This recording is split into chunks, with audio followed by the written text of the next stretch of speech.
요즘 우리 시대에 가장 큰 화두가 있잖아요. 부동산과 주식. 이번 보궐선거도 핵심 이슈는 부동산이었고, 저만 빼고 모든 사람들이 다 하고 있는 것 같은 주식. 돈이 우리의 삶을 다 집어삼키고 있는 게 아닌가라는 생각이 듭니다. 그런데 그리스도인들은 또 성경은 이 돈에 대해서 좀 위험하다, 부정적인 그런 뉘앙스들을 보여주는 것이 많잖아요. 디모데전서 6장 10절에는 아주 노골적으로 이렇게 기록하고 있습니다. 같이 한번 읽어보겠습니다. 시작. 네, 시작. 돈을 사랑함이 일만하게 뿌리가 되나니 이것을 탐내는 자들은 미혹을 받아 믿음에서 떠나 많은 근심으로써 자기를 찔렀도다. 아멘. 네, 돈을 사랑함이 일만하게 뿌리가 된다고 합니다. 물론 돈이 일만하게 뿌리라고 이야기하진 않았습니다. 돈을 사랑함이 일만하게 뿌리가 된다. 이것을 탐내는 자들은 미혹을 받아서 믿음에서 떠나 많은 근심으로 자기를 찔리게 될 거다라고 이야기를 분명히 하고 있습니다. 예수님도 말씀하셨습니다. 누가복음 16장 13절 말씀인데요. 이 말씀도 같이 한번 읽어보겠습니다. 시작. 집 하인이 두 주인을 섬길 수 없나니 혹 이를 미워하고 저를 사랑하거나 혹 이를 중히 여기고 저를 경히 여길 것임이니라. 너희는 하나님과 재물을 겸하여 섬길 수 없느니라. 아멘. 하나님과 재물을 겸하여 섬길 수 없다라고 분명히 예수님께서 말씀하셨죠. 시편 16편에는 주님만이 나의 복이 되신다, 주님만이 나의 기업이시다라고 고백하고 있습니다. 우리가 믿음으로 고백하고 또 우리 교회의 기초인 하나님이 주인 되시는 교회, 하나님이 주인 되시는 삶이란 이 세상에서 추구하고 있는 그 소유나 소비로 대표되는 이 물질 만능주의 사회에서 하나님만이 우리의 복이 되신다, 하나님만이 우리의 주인이 되신다라고 고백하며 살아가는 삶이 그리스도인의 삶이라고 이야기를 합니다. 그래서 하나님께서 내게 맡기시고 내게 주어진 것에 감사하고 그리고 자족하고 오히려 나눔과 화평의 삶을 살아가는 것이 진짜 행복한 삶이다라고 이야기를 하는 것이죠. 지난주부터 이제 수요일 성경 공부를 시작했는데 야고보서를 가지고 성경 공부를 시작하는데요.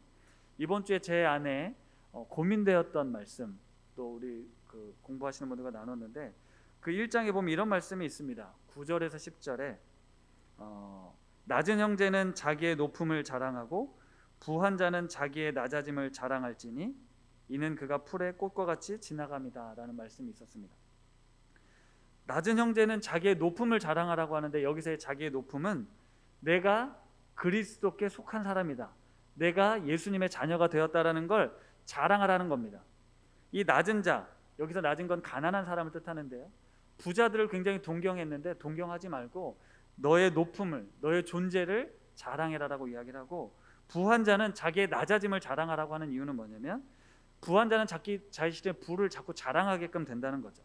근데 그 부가 풀의 꽃과 같이 지나갈 것임을 깨닫고 내가 하나님 앞에서 교만해질 수 있구나, 내가 오히려 높여야 될 분은 예수 그리스도 하나님이시라는 걸 자랑하라, 이렇게 이야기를 하고 있는 거예요. 그러니까 우리가 돈이라는 것에 대해서 동경하는 사람이 있고 돈을 막 자랑하고 뽐내고 싶은 그런 마음들이 하나님 보시기엔 다 어리석은 삶이다라고 이야기를 하고 있는 것입니다. 그러니까 우리는 어찌 되었든 간에 이 세상을 살아가고 있지만 돈에 의해 휘둘리는 삶이 아니라 내 안에 계신 예수 그리스도, 나와 함께 하시는 예수 그리스도로 그 풍요로움을 맛보고 누리며 살아가는 삶을 살 수 있다, 그게 복이다라는 말씀입니다. 오늘 설교 제목을 거창하게 어떤 삶을 선택할 것인가라고 적어놓고 참 고민이 많았습니다. 여러분에게 어떤 삶을 선택할 것인가라고 이야기하는 나는 그렇게 잘 살고 있나가 사실은 늘 반성이 되기 때문이죠. 어쨌든 돈이 하나님 자리를 대신하고 있는 이 시대에 우리가 어떤 삶을 살아야 할지 오늘 창세기 13장 말씀을 통해서 살펴보려고 하는데요. 먼저 질문을 한번 드려볼게요. 대답해 보십시오. 오늘의 성경의 인물 중에 롯이라는 인물이 나오는데 롯은 의인일까요? 악인일까요? 네, 뭐 각자 둘 중에 하나를 답하시는 게 곤란하실 수 있는데 의인인 것 같기도 하고 악인인 것 같기도 하고 좀 아리송할 수 있습니다. 한 사람을 이렇게 의인이냐 악인이냐 이렇게 또 뭐 판단하는 건 또 쉬운 일이 아니고 또 그래서도 안 되죠. 이렇게 흑백 이분법적 논리로 이야기할 수 없으니까요. 근데 오늘 창세기 13장 내용만 놓고 보면, 그리고 또 많은 주석이나 자료들을 찾아보면 롯은 인간적인 욕심, 그러니까 하나님이 아니라 자신의 욕심을 따라서, 야망을 따라서 결국 아브라함을 떠난, 하나님을 떠난 인물로 설명을 하고 있다 보니까 약간 좀 부정적인 그런 이미지를 가지고 있습니다.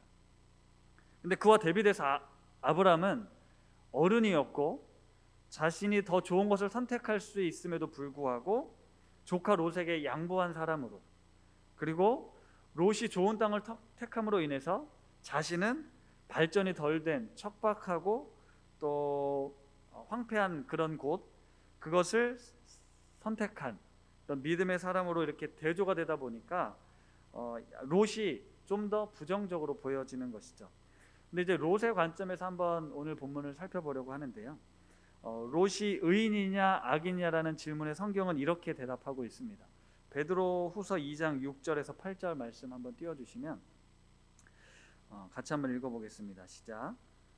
소돔과 고모라 성을 멸망하기로 정하여 죄가 되게 하사 후세에 경건하지 아니할 자들에게 본을 삼으셨으며 무법한 자들의 음란한 행실로 말미암아 고통당하는 의로운 롯을 건지셨으니 이는 이 의인이 그들 중에 거하여 날마다 저 불법한 행실을 보고 들으므로 그 의로운 심령이 상함이라. 성경은 명확하게 대답하길 저 의로운 사람 롯을 의인이라고 이야기를 하고 있습니다. 소돔과 고모라에 살면서 그들의 불법한 행실을 보며 날마다 보고 들음으로 인해서 그 의로운 심령이 상했다라고 이야기를 하고 있거든요. 그리고 아브라함이 그 소돔과 고모라를 멸망하러 가는 천사들을 붙들고 의인 50명을 찾으면 멸망시키지 않겠습니까? 이런 기도를 하잖아요. 그 소돔과 고모라에서 유일하게 건짐을 받은 게 이제 롯과 그 가족들이잖아요. 그러니까 롯은 의인이었습니다. 그러니까 롯은 의인으로서 그곳에 있었던 것이죠.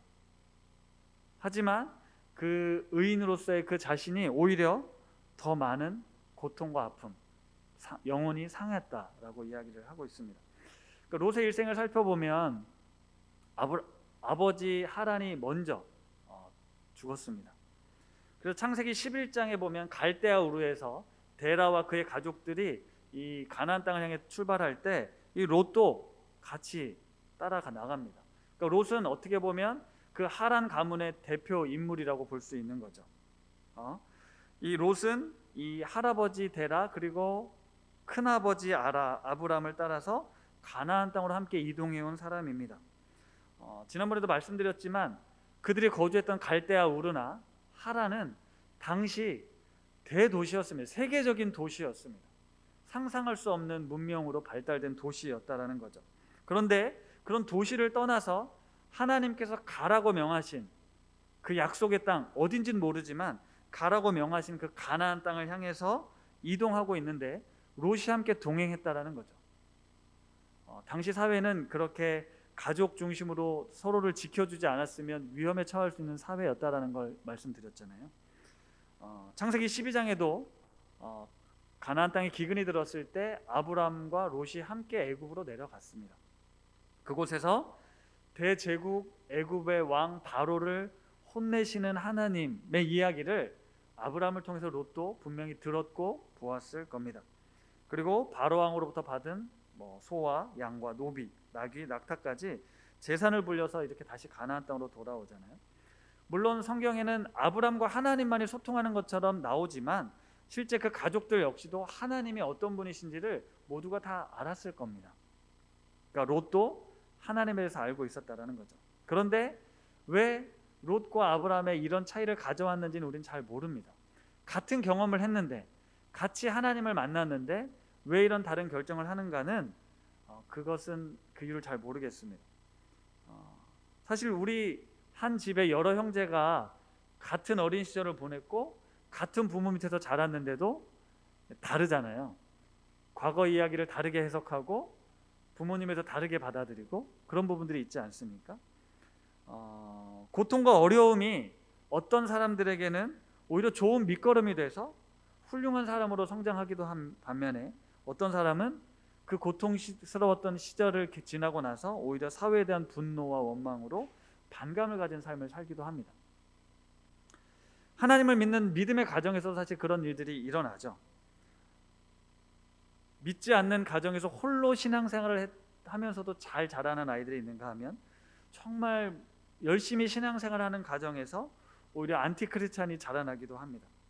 그러니까 우리는 어떤 원인과 결과의 그런 논리대로 우리의 삶이 펼쳐지진 않습니다. 그렇기 때문에 하나님이 우리의 삶의 주인이시고 주권자이시라는 사실을 우리는 그저 믿고 하나님의 신실하심과 그 믿부심에 따라서 우리는 계속해서 이 믿음의 삶을 선택하고 믿음의 삶을 살아가야 하는 것이죠. 그 결과를 어떻게 하나님께서 만들어내실지는 하나님 손에 달려있기 때문입니다.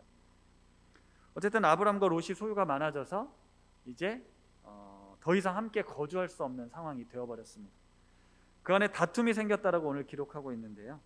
아브람이 먼저 롯에게 우리 이렇게 가족끼리 다투지 말자, 분가를 하자. 그래서 롯에게 선택권을 먼저 줍니다.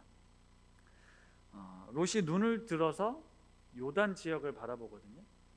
네게브 쪽 그리고 베델과 아이, 이쪽은 현재 헤브론 유대 광야가 있는 지역입니다. 그쪽에서 동편 오른쪽 요단 지역을 바라보니까 소알까지 온 땅의 물이 넉넉함을 보고 마치 여호와의 동산 같고 애굽 땅과 같다는 표현을 하면서 요단 온 지역을 롯이 택합니다. 그래서 우리는 이 본문을 보고 롯의 선택을 자신의 욕심, 야망, 하나님이 아닌 세상을 선택한 것처럼 비난하지만 사실 비난할 수는 없습니다. 비난할 근거도 없습니다. 왜냐하면 롯이 이제 자신의 그 원 가족 아버지로부터 독립하는 시기잖아요. 그러니까 롯이 자신의 가문, 자신의 식솔들을 챙기고 먹이고 살려야 되는 매우 중요한 책임이 있었다라는 거죠. 따라서 우리가 살 수 있는 가장 좋은 곳이 어디일까를 찾고 구하고 선택하는 건 매우 당연한 선택이라는 거죠. 사실 말씀드려서 저와 여러분도 그렇지 않습니까? 이 땅을 살아가면서 우리가 어떻게 하면 우리의 가정이 가장 평안하고 또 안전하게 살 수 있는 곳을 택하는 것, 당연히 우리의 모습이라는 거죠. 롯이 아예 하나님을 배제한 채 하나님과 나는 결별하겠다 그런 마음으로 선택한 게 아닙니다. 그리고 하나님께서 약속하신 땅이 여기야 나라고 말씀해 주지도 않으신 상황이에요. 실제 롯이 선택한 소돔과 고모라 지역, 그 지역은 아브라함에게 나타나셔서 15장에 언약을 맺으실 때 애굽강에서부터 유브라데 강까지 내가 땅을 주겠다라고 이렇게 지역을 설정하시거든요. 그 지역에 포함된다고 볼 수 있습니다. 그러니까 롯이 아예 하나님부터 완전히 벗어난 선택을 했다라고 볼 수 없다라는 거죠. 만약에 다른 관점에서 롯이 하나님께서 약속하신 가나안 땅에서 하나님이라는 그 울타리 안에서 그러니까 세상의 죄와 타락과 부패로부터 보호를 받는 삶을 선택했어야 된다라고 이야기를 한다면 그건 롯뿐만이 아니라 아브라함도 마찬가지였습니다. 아브라함과 롯이 함께 거주하고 있던 그 땅은 가나안 땅, 가나안 지역, 이미 가나안 7족속이 살고 있는 지역이었고 그들 역시 하나님이 아닌 우상을 섬기는 민족들이어서 나중에 보면 이 가증한 가나안 민족을 멸하라고 하나님이 명령하셨습니다. 그러니까 꼭 소돔과 고모라를 선택한 것이 잘못이 아니라 어디를 선택하든 그들은 하나님을 주인 삼고 하나님 안에서 거했어야 한다라는 말씀이죠. 그러니까 이제 문득 이런 생각이 들은 거예요. 롯을 바라보는 관점이 이렇게 성과 속을 구분하는 이분법적 사고일 수 있겠구나. 우리 안에 혹시 그런 마음이 있었다면, 그러니까 아브라함과 롯을 비교해서 아브라함은 선이고 롯은 악을 선택한 것처럼 비교하는데 그런 비교가 아니라 가지 말았어야 하는 곳일 수 있지만 만약에 갔다면 그걸 선택했다면 거기서 어떻게 살아야 하느냐가 더 중요한 문제라는 거예요. 그러니까 우리가 하나님의 부르심을 받았다고 모든 사람이 다 목사나 선교사가 되어야 되는 건 아니잖아요. 그렇죠? 하나님의 부르심을 받았다고 해서 우리가 보냄을 받은 곳이 가정과 학교, 때로는 직장, 거기가 치열한 영적 전쟁터, 소돔과 고모라 같은 악이 가득한 곳일 수 있습니다. 하지만 우리가 가야 될 곳은 그곳이잖아요. 하나님이 우리를 보내시는 곳이 그곳일 수 있고 나는 하나님의 부름을 받은 자로 선택해서 나아가지 않겠습니까? 어디든지 간에 우리는 믿음으로 하나님을 선택하고 하나님이 원하시는 삶을 살아내야 한다라는 것이죠. 그러니까 오늘 롯을 통해서 우리가 교훈을 받아야 되는 것은 첫 번째로 우리가 끊임없이 하나님을 바라보아야 한다라는 것입니다. 우리가 자주 부르는 시선이라는 찬양 아시죠? 내게로부터 눈을 들어 주를 보기 시작할 때 주의 일을 보겠네라고 이야기를 합니다. 우리가 가나안 땅에 머물러 있든 아니면 소돔과 고모라 지역으로 건너갔든 우리는 계속해서 주님을 바라보는 삶을 살아야 한다는 거죠. 아브라함은 당시 믿음이 아주 출중한 상태가 아니었고요. 이제 걸음마 단계였어요.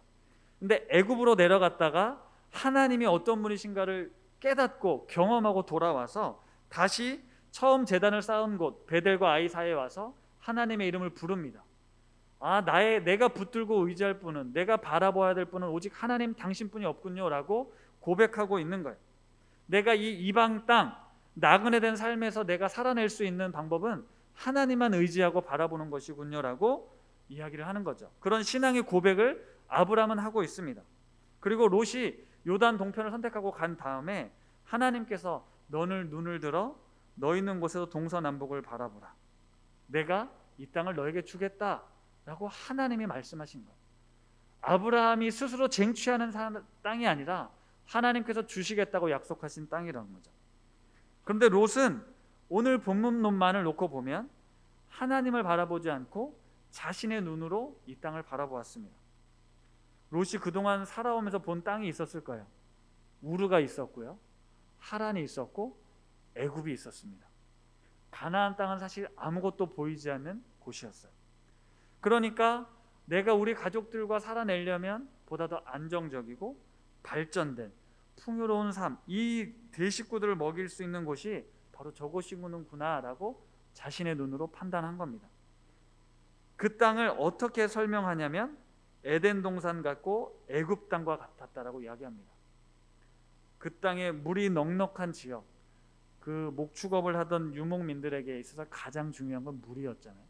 물이 넉넉한 것을 보고 당연히 그 땅을 선택할 수밖에 없는 거죠. 그런데 이 롯의 시선이 잘못된 게 무엇이냐면 여호와의 동산과 애굽이 같다라고 표현하고 있는 겁니다. 서로 상충되어야 될 그 개념이 롯이 보기에는 여호와의 동산 같고 애굽 땅과 같았다라고 이야기를 하는 거죠. 인간적인 시선이 하나님과 함께 여정을 걸어왔음에도 불구하고 그것이 수정되지 않으면 자신의 시선으로 봤을 때 여호와의 동산과 애굽이 같은 것처럼 보이는 그런 오류를 범할 수 있다는 거죠. 그리고 또 중요한 표현이 나오는데 11절 말씀입니다. 제가 읽어드릴게요. 그러므로 롯이 요단 온 지역을 택하고 동으로 옮기니 그들이 서로 떠난지라. 여기에 보면 동으로 옮겼다라고 설명이 나오는데요. 성경은 그냥 기록되어 있지 않잖아요. 동쪽이라는 건 계속 지금 이 10장, 11장 사람들이 에덴 동산을 떠나서 하나님이 추방시킨 이후에 동으로 멀어지고 있습니다. 그러니까 바벨탑을 쌓은 사람들도 동쪽으로 옮기다가 시날 평지를 만나서 바벨탑을 쌓았고요. 롯도 점차 동으로 이동하고 있는 거예요. 옮겨가고 있는 거예요. 영적으로 보면 하나님으로부터 멀어지고 있는 거죠. 하나님을 바라보던 시선이 자꾸만 세상의 그 휘황찬란한 문명과 도시를 보면서 옮겨가고 있었다라는 겁니다. 그러니까 하나님을 의지하는 삶이 아니라 내 힘으로 내 능력으로 살아보겠다고 살 수 있을 거라고 믿었던 그곳에 가서 그가 결국 영적으로 상한 심령이 되어버린 겁니다. 그러니까 만약에 이 롯을 보면서 우리가 배워야 될 게 뭐겠습니까? 소돔과 고모라처럼 우리 눈에 보이기에 물이 넉넉한 땅을 우리가 선택해서 잘 살아봐야지라고 생각한 다음에 가서 더 철저하게, 더 처절하게 하나님을 의지하고 붙들어야 된다는 겁니다. 내 힘으로 살 수 없는 곳임을 알고 하나님을 더욱 바라봐야 된다는 거죠. 그런데 우리는 자꾸만 거기 가면 보다 더 편하게, 쉽게, 안정적이고 행복한 삶을 살 수 있을 거야 라고 생각한다는 겁니다. 오히려 그런 곳일수록 우린 더 간절하게 하나님을 붙들어야 한다라는 것이죠. 내가 감당하기에 부족하다, 이거 쉽지 않네, 라고 하면 어떻게 해야 될까요? 돌아와야죠. 하나님은 늘 돌이키기를 바라시니까. 해봤는데 이거 내 영혼만 병들고 있어. 돌아와야죠.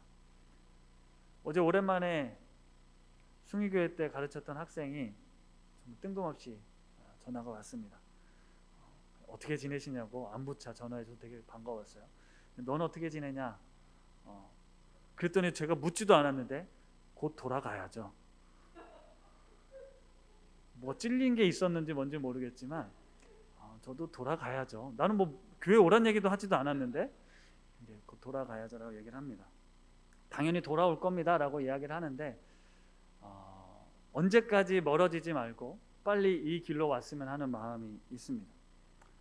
롯을 보면서 하나님부터 점점 멀어지고 있다는 걸 깨닫지 못한 이유가 무엇이겠습니까? 하나님이 아니라 자꾸만 세상을 향해서 우리의 시선이 쫓아가다 보니 그렇게 된 것 아니겠습니까? 두 번째는 하나님만으로 안정감을 누리는 삶을 선택해야 한다는 것입니다. 우리가 선택해야 되는 삶은 하나님 안에서의 안정감입니다. 다른 말로 하나님과 친밀한 관계인데요. 기독교는 종교가 아니라 관계라고 작년 한 해 동안 참 많이 말씀드렸어요. 우리가 하나님과 어떤 관계를 맺느냐인데요. 우리가 잘 아는 책 중에 에릭 프롬이 쓴 소유냐 존재라는 책을 잘 아실 거잖아요. 소유를 추구하십니까? 존재를 추구하십니까?로 물으면 우리는 대답은 존재 가치를 추구합니다라고 하지만 실제로는 소유하는 삶을 추구하고 있습니다. 거기에 행복이 있을 거라고 이 시대는 계속 이야기를 하죠. 소유하고 소비하는 삶이 너에게 행복을 가져올 거다라고 계속 우리를 세뇌시키고 있기 때문에 우리의 존재가 어떤 존재인가, 그 존재 자체로의 만족이 아니라 내가 어떤 것을 소유하고 있고 어떤 것을 가지고 있느냐에 따라서 자신의 삶의 안정감을 찾으려 한다는 겁니다. 결국 서두에 제가 말씀드린 돈과 다시 연결이 될 수밖에 없는데요. 우리가 돈을 추구하고 돈에 욕심내는 삶이 아니라 하나님을 추구하고 하나님과의 관계를 욕심내는 삶을 살아야 한다는 것이죠. 오늘 말씀 보면서 이런 구절이 나와요. 롯과 아브라함이 거주하면서 다투었다라는 내용이 나옵니다. 그러니까 아브라함의 가축의 목자와 롯의 가축의 목자가 서로 다투고 그 땅에 사는 사람들도 거주했는데 서로 다투더라. 이게 덕이 안 될 것 같으니까 우리 이제 분리하자, 헤어지자 이런 얘기를 하잖아요. 엉뚱한 생각을 좀 했어요. 자신들이 지금 애굽으로부터 뜻하지 않게 많은 재산을 지금 벌어온 거잖아요. 그러니까 하나님이 약속하신 땅에서 거주하다가 갑자기 재산이 많아지면서 함께 서로 의지하고 살던 존재가 불편한 존재가 되면서 헤어지게 되잖아요. 소유를 좀 줄였으면 어땠을까? 이런 생각을 해봤어요. 잠언 17장 1절에 보면 마른 떡 한 조각만 있고도 화목하는 것이 제육이 집에 가득하고도 다투는 것보다 낫다라는 말씀이 있거든요. 그러니까 성경은 우리가 큰 소유를 하는 것에 대해서 이야기하지 않고 우리가 평화롭게 화평하게 화목하게 지내는 것을 더 중요한 가치로 삼고 있습니다. 그런데 이 가정은 지금 소유가 많아져서 동거할 수 없게 되고 결국 나를 떠나가는 삶을 살게 됐죠. 같이 살 수 있는 방법을 찾았으면 어땠을까라는 생각을 해봤습니다. 그래서 롯이 인간적으로 선택하지 않고 저는 아직 부족하고 아직 능력이 부족한데 하나님 앞에서 우리 같이 살 수 있는 방법이 무엇일까요? 라고 만약에 서로 하나님 앞에 묻고 구했더라면 아마 다른 선택을 할 수 있게 되지 않았을까라는 생각을 해봤어요. 그런데 그런 과정이 없었습니다. 그리고 롯은 하나님 안에서의 안정감보다 내가 스스로 살아내려면 여기보다는 그곳 요단 동편이 낫겠구나라고 생각하고 떠나간 거예요. 12절에 보면 이런 말씀이 나와요. 아브람은 가나안 땅에 거주하였고 롯은 그 지역의 도시들에 머무르며 그 장막을 옮겨 소돔까지 이르렀다라고 이야기를 하는데 여기 대비되는 두 단어가 나옵니다. 아브라함은 가나안 땅에 머물렀고 롯은 그 지역의 도시에 머물렀습니다. 땅과 도시라는 극명한 대비를 이루고 있어요. 가나안 땅이라는 곳은 뭐냐면 척박한 땅이라는 거예요. 아직 문명이 발달되지 않았습니다. 사람들도 많이 있지 않았어요. 발전하지 않은 곳이었습니다. 하지만 도시라고 불리우는 건 수많은 사람들이 모여 있고 먹고 살 수 있는 일들이 있고 누릴 수 있는 것들이 많았습니다. 그러니까 롯은 그 도시를 선택한 거고 아브라함은 하나님이 아직 말씀하신 그 가나안 땅에 머무르고 있는 거예요. 그리고 뒤에 나오지만 아브라함은 헤브론에 있는 마므레 상수리 수풀에 거주했다라고 나옵니다. 가나안 땅보다 더 비참한 느낌이에요. 상수리 수풀, 아무도 보호해 줄 것 같지 않은 그런 곳에 아브라함이 거주했다라고 하는데, 인간적인 눈으로 보면 아브라함과 롯이 사는 모습을 비교해 보면 도시에서 살고 있고 나무 밑에서 살고 있다고 생각해 보십시오. 이 마므레 상수리 숲을, 여기가 헤브론 지역이라고 하는데요, 나중에 여호수아에서 가면 갈렙이 헤브론 산지를 달라고 하거든요. 거기는 정복하기 매우 어려운 험악한 산지였습니다. 그러니까 사람들이 어지간하면 살고 싶지 않은 그런 지역에 아브라함이 거주하고 있는 거예요. 그러면 아브라함의 안정감은 어디서만 누리겠습니까? 그 땅에서 얻을 수 있는 게 없어요. 오직 하나님만 의지하고 바라볼 수밖에 없었던 거예요. 아브라함은 계속 정착하지 못하고 이동합니다. 그를 지키시고 돌보시는 분이 하나님이시라는 걸 알게 해주신 거예요. 나그네 인생을 살아가는 우리들이라고 하는데, 우리는 계속해서 하나님만 의지하는 게 아니고 나그네 된 인생에서 내가 어떻게 하면 정착하고 안주하고 이제 걱정 근심 없이 살까를 이야기를 하지만 그런 삶은 우리에게 주어지지 않습니다. 또 다른 걱정과 근심이 있을 뿐이에요. 우리가 참 평안과 기쁨을 누리기 위해선 하나님 안에서의 안정감을 누려 하나님 안에서의 안정감을 찾아야 한다라는 것이죠. 근데 롯은 바벨탑을 쌓았던 그때 그 시절, 도시를 쌓았던 그 사람들처럼 그곳에 가서 내 삶을 살려고 했다라는 것이죠.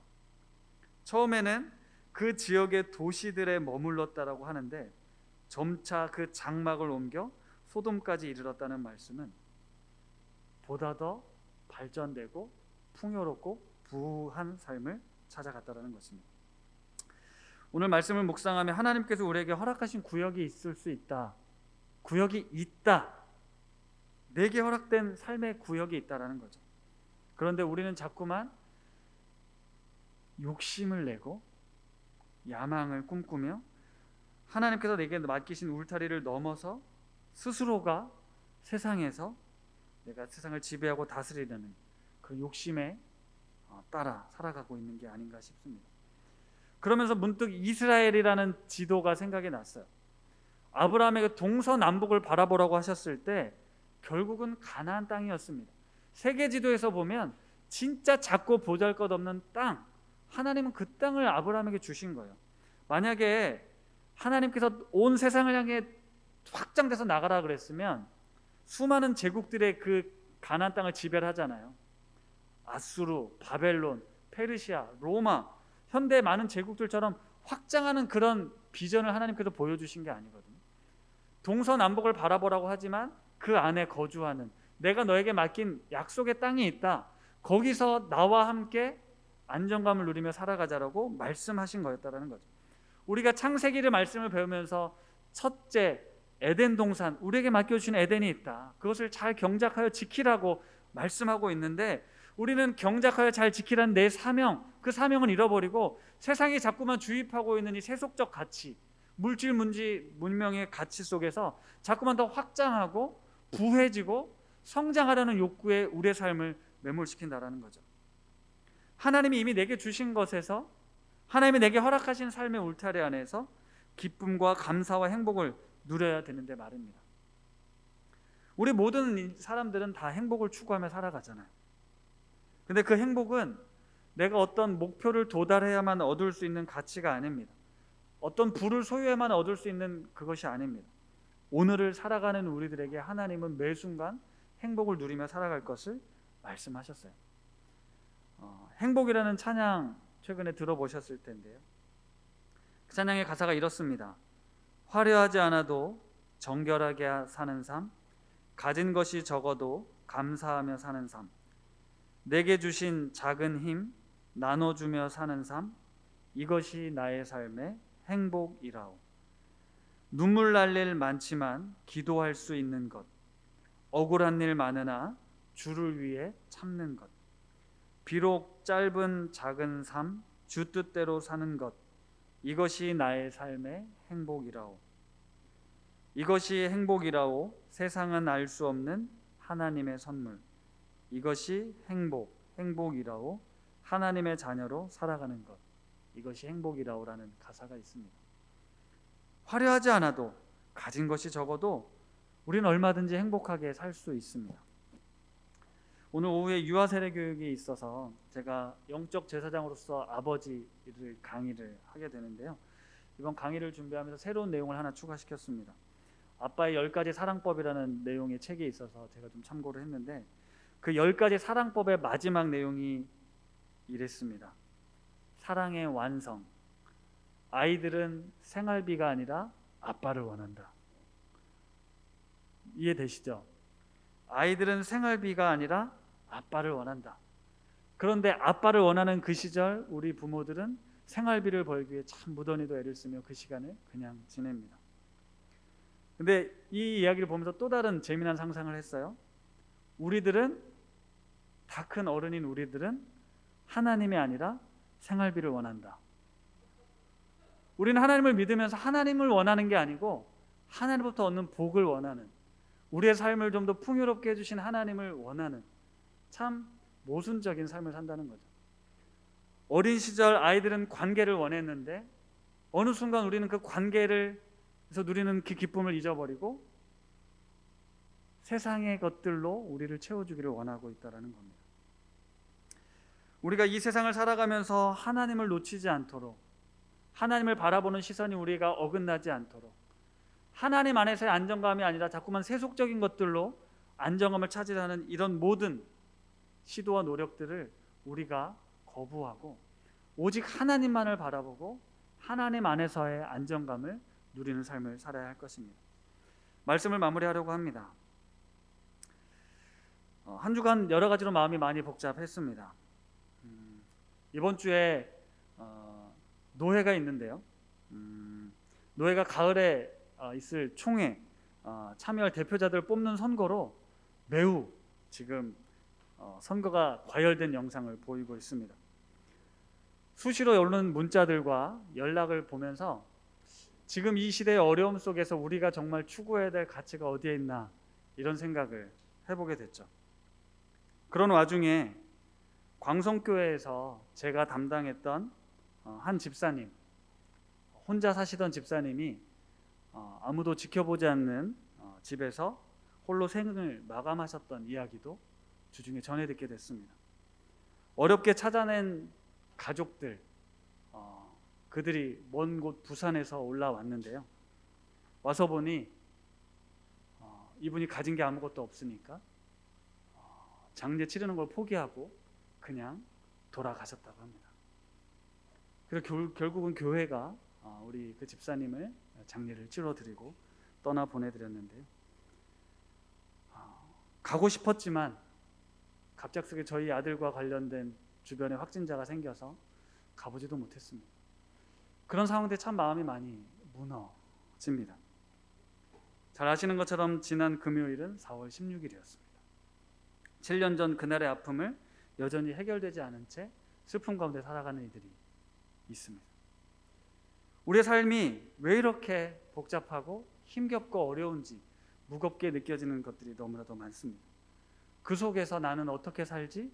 어떤 삶을 선택해야지? 라는 고민, 그리고 나는 잘 살고 있는가? 이런 질문들이 계속 들려옵니다. 사랑하는 성도 여러분, 어떤 삶을 선택해야 할까요?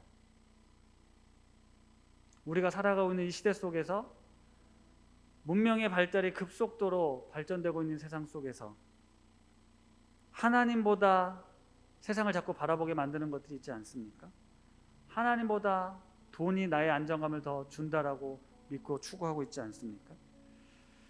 우리가 오늘 말씀을 통해서 비록 이 땅을 딛고 살아가지만 우리가 하나님을 바라보는 일들을 게을리지 하지 않고 오히려 소돔과 고모라 같은 곳에선 더 열심히 더 간절하게 주님을 바라보고 구해야 합니다. 그리고 하나님만을 나의 안정감으로 두는 삶을 살아야 합니다. 하나님 안에서 우리의 일상은 매일매일이 희노애락과 같은 일들이 파도처럼 밀려왔다 갑니다. 감사한 일들이 있다가도 속상한 일들이 찾아오고, 슬픔이 있다가도 기쁨이 찾아오고, 그 모든 시간 속에 우리에게 하나님이 원하시는 건 내가 너에게 준 생명을 누리고 감사와 행복을 맛보며 살라는 것입니다. 사랑하는 우리 우신 가족들, 세상의 가치와 기준에 휩쓸려가는 삶이 아니라 하나님의 다스림과 통치 아래 하나님의 십과 법을 살며 그 속에서 하나님의 나라, 하나님의 말씀하신 이 나라 같이 경험하며 살아내는 우리의 삶이 되기를 간절히 소망합니다. 우리 같이 이 찬양 함께 고백하고 싶은데요, 모든 상황 속에서라는 찬양입니다. 어떤 상황 속에서도 내가 주님을 바라볼 수 있는 삶, 그 삶을 살게 하옵소서라는 마음으로 함께 찬양하겠습니다.